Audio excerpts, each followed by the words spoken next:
अस्सलाम वालेकुम, मेरा नाम है जासिफ हाशमी और ये है Toyota land cruiser Cygnus 2004 model. अब सिग्नस बेसिकली लैंड क्रूजर की 100 सीरीज है और ये गाड़ी पाकिस्तान में भी और वर्ल्ड में काफी सारा पॉपुलर रही है अपने टाइम में।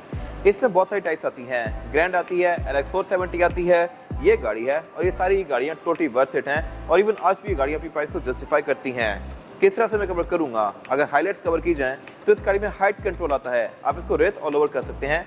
इसकी राइड बहुत स्मूथ है, इंजन बहुत सारा पावरफुल है और इसके अलावा फीचर्स भी इस गाड़ी में अच्छे खासे आते हैं। By the way, height control अब LC 300 सीरीज में भी नहीं आता जो कि ये गाड़ी ऑफर कर रही है। इन सब पे मैं आगे बात करूंगा। फिलहाल अगर बात की जाए इस गाड़ी की प्राइस की तो इसकी डिमांड 95 लाख है और ये साइकिल मोटरस्पोर्ट के पास अवेलेबल है। 2004 मॉडल है, 6 रजिस्टर्ड है।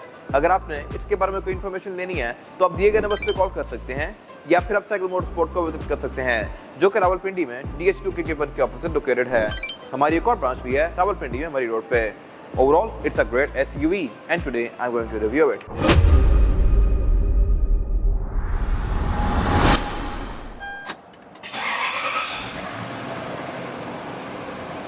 Let's start with the exterior of this car. Looks के लिहाज से मेरे ख्याल से गाड़ी आज भी ऑब्सोल्यूट नहीं लगती। लैंड क्रूजर की 100 सीरीज है जो कि 1990 से आना शुरू हुई थी, बट अगेन लुक्स के लिहाज से मेरे ख्याल से ये गाड़ी टाइमलेस है। ये सिग्नस है तो इसमें हेडलाइट्स ये दो अलग लगाती हैं। इसी जनरेशन में एक ग्रैंड भी आती है, उसकी हेडलाइट सिंगल पीस होती है और फिर इसमें एक LX 470 भी आती है। वो गाड़ी भी मैंने रिव्यू की हुई है जो कि आप जाके हमारे पेज पे देख सकते हैं। अगर बात की जाए इस गाड़ी की तो फीचर्स यहाँ पे इस एरा के लिहाज से रीसेंट थे। इस तरह से प्रोजेक्शन लैंप दिया गया था। प्रोजेक्शन लैंप बहुत बाद में जाके गाड़ी में आना शुरू हुए थे। सिविक में 2013 से ऑनवर्ड्स आना शुरू हुआ था जबकि इस इतना पहले से है। बाकी इस गाड़ी में क्रोम काफी सारा दिया गया है और इसके even fog display projection lamp दिए गए हैं, साइड पे इंडिकेटर्स हैं और इसके अलावा ये गाड़ी है 2 टोन में। इस एरा में 2 टोन भी बहुत ज़्यादा इन थी। आप जितनी बड़ी बड़ी गाड़ियाँ देखें, कैडिलैक्स देख लें, रेंज रोवर्स देख लें, ये देख लें, 2 टोन वाला कॉन्सेप्ट काफी इन था। Same goes for this car और इसके अलावा इसमें बॉडी किट्स भी लगी हुई हैं जो कि इसके लुक को थोड़ा ज्यादा बल्कि बना रही हैं। और अगर बात की जाए इस गाड़ी की साइड प्रोफाइल की तो यहाँ पे क्या एंटीना दिया गया है। एंटीना भी इस एरा में बहुत ज्यादा इन था।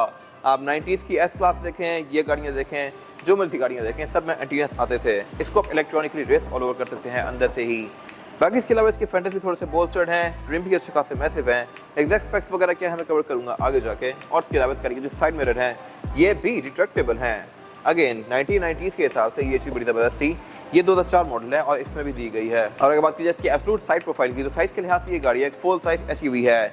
हर गाड़ी हमेशा जनरेशन के साथ साथ बड़ी होती जाती है। Same goes for these cars. Land cruiser भी अब नई वाली काफ़ी बड़ी हो गई है साइज़ के लिहाज से, ये उनसे छोटी है बट स्टिल ये अभी भी नई प्राडो जितनी है साइज़ के लिहाज से। तो बेसिक लैंड क्रूजर जितनी बड़ी पुरानी हो जाए प्राडो से ऊपर ही रहेंगी। और फीचर्स के लिहाज से भी एक गाड़ी जहाँ प्राडो खत्म होती हैं वहाँ से ये शुरू होती हैं। अब कहने को ये गाड़ी 2004 मॉडल है बट सिर्फ इसमें हाइट कंट्रोल है जबकि प्राडोस में ये जाके सिर्फ TZG वर्जन में आता है और वो भी काफी बाद में जाकर आना शुरू हुआ था। फिर इसके अलावा हाइट कंट्रोल वैसे बाय द वे अब जाके खत्म कर दिया गया है और बाकी 2 टोन इसकी यहाँ पे भी कंटिन्यू की गई है। मोस्टली गाड़ियाँ ग्रे और ब्लैक होती हैं, कुछ गाड़ियाँ फुल ब्लैक भी आती हैं। मेरे ख्याल से ये लोग ज्यादा खूबसूरत है। बाकी इसके अलावा इसमें इमोबिलाइजर वाली की आती थी इस टाइम पे, स्मार्ट एंट्री वाला कॉन्सेप्ट था ही नहीं। और इसके अलावा एंट्री एक्सेस भी इस गाड़ी में आसान है क्योंकि यहाँ प्रॉपर साइड स्टेप वगैरह दिए गए हैं। और इसके अलावा इस गाड़ी में सनरूफ भी आती है। सनरूफ अभी भी 300 सीरीज में आ रही है, पैनोरामिक रूफ नहीं दी गई। अगर मेरे ख्याल से आ जाती तो बहुत बेहतर था। बाकी इसके अलावा इस गाड़ी के बारे में एक इंटरेस्टिंग फैक्ट ये है कि इसमें कुछ ऑस्ट्रेलियन वर्जन आते हैं जिनमें 2 टैंक्स होते हैं। इसका अगर मैं फ्यूल टैंक ओपन करूंगा तो अंदर बेसिकली एक ही कैप है जहाँ पे आप फ्यूल डालेंगे हर गाड़ी की तरह। लेकिन कुछ गाड़ियाँ होती है जिनमें आप फ्यूल कैप को खोलते हैं तो अंदर 2 नोजल्स होती हैं, एक मेन टैंक और एक ऑक्सिलरी टैंक के लिए। मैंने उस गाड़ी का रिव्यू भी किया हुआ है जो कि आप जाके हमारे पेज पे देख सकते हैं। ये सिंगल टैंक वाली गाड़ी है। उन गाड़ियों में अंदर सब टैंक की लाइट भी दी गई होती है और एक टैंक अगर उसका खत्म भी हो जाए रिजर्व होने के बाद तो जैसे आप सब टैंक दबाएंगे तो उसका दूसरा टैंक ऑन हो जाएगा और फिर वो गाड़ी दोबारा से फुल गेज शो करवाएगी। तो वो मेरे ख्याल से काफी इंटरेस्टिंग चीज है। फिर इसके अलावा इस गाड़ी के जो क्वार्टर ग्लास हैं ये अच्छे खासे मैसिव हैं और आप इनको ओपन भी कर सकते हैं। अब नई वाली लैंड क्रूजर्स के ओपन नहीं होते, फिक्स ही आ रहे हैं बट यहाँ तक ये ओपन होते थे। बाकी यहाँ पे एयर वेंट दिया गया है, आई एम नॉट श्योर कि इसका कोई पर्पस है भी या नहीं। और जहाँ तक बात है इसकी ड्राइव ट्रेन की तो ये गाड़ी ऑल व्हील ड्राइव है। अब इसको सिर्फ 6 टायरों पे नहीं चला सकते, ये गाड़ी 4 टायरों पे ही चलेगी। बाकी इसके अलावा इसका टेरियर स्प्लिट में है, 200C में भी स्प्लिट में आया था बट अब 300C में ये सिंगल पीस कर दिया गया है। मेरे ख्याल से ये वाला लेआउट काफी ज़्यादा बेहतर था। इस तरह से इसका नीचे वाला पोर्शन आप नीचे की तरफ ओपन करके यहाँ पे चढ़ के बैठ भी सकते हैं। तो ये मेरे ख्याल से काफी जबरदस्त चीज़ थी जो नई वाली गाड़ी में खत्म कर दी गई है। बाकी इसके अलावा इसकी टूल टिप वगैरह यहाँ साइड पे दी गई होती है। ट्रंक कैपेसिटी के लिहाज से भी ये गाड़ी अच्छी खासी स्पेशियस है और इसमें 3rd row सीट्स दी गई हैं जो कि आप साइड पे फोल्ड करेंगे। अब नई वाली लैंड क्रूजर में ये सिंकिंग वाली आ रही हैं बट इस एरा में यही डिजाइन चल रहा था। सेकंड रो सीट्स भी आप इसकी फोल्ड कर सकते हैं। कुछ गाड़ियों में मार्क्स एंड लेविसन का साउंड सिस्टम भी होता है जो कि एक एड ऑन फीचर है और आपको एक्स्ट्रा पैसे पे करके लेना पड़ता है, इसमें वो नहीं दिया गया। बाकी इसके अलावा बैक पे इसमें ऊपर स्पॉइलर दिया गया है, वाइपर वगैरह है, सब कुछ नॉर्मल है। और इसकी टेल लाइट पे जो एक एक्स्ट्रा लाइट चल रही है ये बेसिकली रेयर फॉग है। इसके बाद अगर बात की जाए गाड़ी के इंटीरियर की तो ये भी आज भी कोई खास ऑफरेट नहीं लगता, सब कुछ यहाँ पे काफी प्रीमियम है और इसके अलावा इवन मॉडर्न के लिहाज से भी अपग्रेड लगता है। कुछ चीजें यहाँ पे शो करती है जैसे कि मीटर, ये सब मैं कवर करूंगा आगे जाके। फिलहाल अगर बात की जाए स्टीयरिंग व्हील की तो ये स्टीयरिंग व्हील मल्टीमीडिया वाला है और इसके अलावा हैवी लेदर स्टेज, इसमें वुड और लेदर की कॉम्बिनेशन यूज किया गया है और इसके अलावा मेमोरी फंक्शन भी है इसमें। अगर मैं चाबी को निकालता हूँ तो ये स्टीयरिंग व्हील वापस जा रहा है, जैसे मैं चाबी यहाँ पे सेट करूंगा तो ये स्टीयरिंग व्हील मुझे डिलीवर होगा लाइक दिस। तो ये मेरे ख्याल से एक अच्छी चीज है और बहुत कम गाड़ियों में आती है। यहाँ पे दो मेमोरी फंक्शन दिए गए हैं जिससे सीट और स्टीयरिंग दोनों एडजस्ट करते हैं। बाकी इसके अलावा हेडलाइट इसमें ऑटोमेटिक है 2004 में, तो ये मेरे ख्याल से एक बड़ी जबरदस्त चीज है और इसमें वाइपर भी रेन सेंसिंग है, बारिश को सेंस करके ऑटोमेटिकली ऑन और ऑफ होंगे। तो बड़ी गाड़ी होती है, बेशक जितनी मर्जी पुरानी हो, फीचर्स इनमें अच्छे खासे आते हैं। बाकी इसके अलावा अगर बात की जाए मीटर की तो ये एनालॉग है और इसके अलावा इसमें 6 डायल दिए गए हैं, स्पीड का, आरपीएम का, temperature gauge, oil gauge, battery voltage और फ्यूल गेज। और फ्यूल गेज इसमें नॉर्मल है। ऑक्सिलरी टैंक वाली गाड़ी में यहाँ पे एक सब टैंक की बैजिंग दी गई होती है और इसके अलावा बाकी यहाँ पे एक हाइट कंट्रोल का भी ऑप्शन दिया गया है जिसमें ये गाड़ी शो करिए कि इसकी हाइट क्या है। मीटर की हाउसिंग इसकी नॉर्मल सी है, डैशबोर्ड इसका साइज के लिहाज से बस बिल्कुल छोटा सा ही है। अब नई वाली लैंड क्रूजर में काफी बड़े कर दिए गए हैं और इसके अलावा सेंटर में इस स्पेसिफिक गाड़ी में टेस्ला पैनल लगा हुआ है। अपनी इसमें स्क्रीन आती है जो कि फीचर्स के लिहाज से बस ठीक होती है, उसमें कैसेट डलता है और सीडी डलती है। जनरल स्क्रीन इसकी गाड़ी कंप्यूटर के साथ सिंक्ड होती है। बाकी इसके अलावा इसमें क्लाइमेट कंट्रोल भी डुअल जोन दिया गया है। ऑल्दो ये गाड़ी इतनी पुरानी है, ड्राइवर और पैसेंजर अपनी मर्जी के लिहाज से क्लाइमेट कंट्रोल के टेम्परेचर को एडजस्ट कर सकते हैं और फैन स्पीड को भी। फिर इसमें ब्लूटूथ, ऑक्स, नेविगेशन, यूएसबी ये सब आता है और इसके अलावा एंड्रॉइड ऑटो एप्पल कारप्ले भी है। राइट पे यहाँ पे एक बटन दिया गया है जहाँ से मैं इसके एरियल एंटीना को रेस ऑल ओवर कर सकता हूँ और इसके अलावा फिर नीचे इसकी एस्ट्रो वगैरह दी गई है और गियर वाला एरिया है। गियर सिलेक्शन जो है इसमें वो है PRND 432 और लोड मीन्स फर्स्ट गियर और इसके अलावा इसकी 4x4 की सिलेक्शन दी गई है। यहाँ पे साथ एक हाइट कंट्रोल का मॉड्यूल दिया गया है, आप इसको रेस ऑल ओवर कर सकते हैं लो, हाई और नॉर्मल के बीच में। फिर इसके अलावा लेफ्ट पे इसकी हीटेड सीट के कंट्रोल दिए गए हैं, फ्रंट दोनों सीट्स इसमें हीटेड भी है। बैक पे कप होल्डर्स हैं और ये सारा ही पैनल वुड का है। हैंड ब्रेक इसमें ट्रेडिशनल आती है जो कि आप इस तरह से एंगेज करेंगे और इसके अलावा सेंटर कंसोल इसका अच्छा खासा स्पेशियस है, यहाँ पर आप इसका कैसेट वगैरह डाल सकते हैं और इसके अलावा कैपेसिटी के लिहाज से भी बहुत बड़ा है।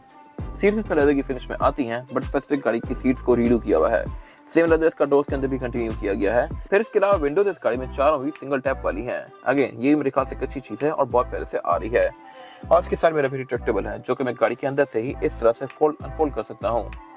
एडजस्ट भी ऑब्वियसली मैं यहीं से करूंगा और इसके अलावा यहाँ पे की रेयर वेंट दिया गया है। रेयर वेंट से बेसिकली आप इसकी पिछली विंडोज को ओपन कर सकते हैं, जो ये क्वार्टर ग्लास है, इलेक्ट्रॉनिकली ओपन क्लोज होते हैं और ये मैं यहाँ से इलेक्ट्रॉनिकली ओपन क्लोज कर सकता हूँ। तो ये भी मेरे ख्याल से बड़ी जबरदस्त चीज है। Nice financial detail. विंडोज का भी टोटल 6 आती हैं, ये तो है ही 4, बैक पे 2 भी आप यहीं से ओपन क्लोज कर सकते हैं। इसके अलावा अगर बात की जाए रूफ की तो इसमें कर्टन एयरबैग्स आते हैं, सन रूफ आती है, वैनिटी मिरर भी दिए गए हैं ड्राइवर और पैसेंजर दोनों के लिए और उसके अलावा यहाँ पे एक लाइट भी है साथ जो कि ऑटोमेटिकली ऑन होती है। सनशेड भी इसमें 2 आते हैं। अगर मैं एक सनशेड को राइट पे कर देता हूँ तो फ्रंट के लिए मेरे पास एक और भी है और इसका रियर व्यू मिरर भी ऑटो डिमिंग फीचर के साथ है। ये चीज भी गाड़ियों में बहुत बाद में जाके आना शुरू हुई है बट इन सिग्नल्स वगैरह में इतना पहले से आ रही है। और अगर बात की जाए इस गाड़ी में रियर पैसेंजर्स के लिए सीटिंग कैपेसिटी की तो ये बैक पे सफिशिएंट है। मेरे पास लेगरूम का यहाँ पे कोई इशू नहीं है और हेडरूम का भी। फ्रंट सीट्स को मैंने मैक्सिमम पीछे किया हुआ है बट स्टिल यहाँ पे कुछ ना कुछ लेगरूम बाकी है और इसके अलावा यहाँ पे फीचर्स भी डिसेंट हैं। रेयर पैसेंजर्स के लिए क्लाइमेट कंट्रोल के वेंट्स दिए गए हैं प्रॉपर यहाँ पे और उसके अलावा स्क्रीन्स भी इसमें लगी हुई है आफ्टर मार्केट जो कि TFT स्क्रीन्स हैं, यूज आप इनको रिमोट से करेंगे।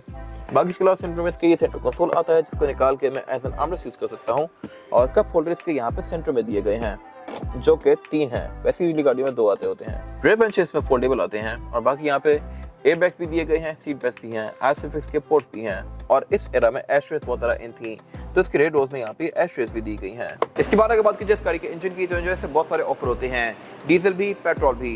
ये इसका फ्लैगशिप इंजन है जो कि 4.7 लीटर V8 पेट्रोल इंजन है। ये इंजन 2UZFE है और ये ECTI वाला इंजन है। 2007 के बाद इसमें VTI वाले इंजन आने शुरू हो गए थे जो कि फ्यूल एफिशिएंसी के लिहाज से थोड़े से बेहतर थे और परफॉर्मेंस के लिहाज से भी, बट नॉनदलेस ये गाड़ी भी बहुत पावरफुल है। ये 284 हॉर्स पावर प्रोड्यूस करती है जो कि सफिशिएंट है बॉडी साइज के लिहाज से और इवन आज भी फॉर्च्यूनर, प्राडो वगैरह इससे कम ही प्रोड्यूस कर रही हैं। ये गाड़ी आपको एवरेज तकरीबन 5-6 की देगी जो कि मेरे ख्याल से थोड़ी कम है बट ऑब्वियसली जितने पैसे में ये गाड़ी मिलती है तो मेरे ख्याल से प्राइस के लिहाज से वर्थ इट है। इसके अलावा बाकी इसमें ABS और ट्रैक्शन कंट्रोल भी आता है, ड्राइव मोड्स भी आते हैं और हाइट कंट्रोल भी आता है। तो ये सारी चीज़ें मेरे ख्याल से इसकी वैल्यू को जस्टिफाई करती हैं और ये इंजन काफ़ी ड्यूरेबल भी है। यही वजह है कि ये गाड़ी 2004 मॉडल होते हुए आज भी बिल्कुल सही टोटली फाइन रन कर रही है। और इसके अलावा बाकी इसके बोनट के अंदर इंसुलेशन दी गई है, बोनट इसका हाइड्रोलिक से ओपन होता है। और अगर बात की जाए इस गाड़ी के टायर साइज की, और टायर जो आता है इसमें ये है 265, 60 और 18।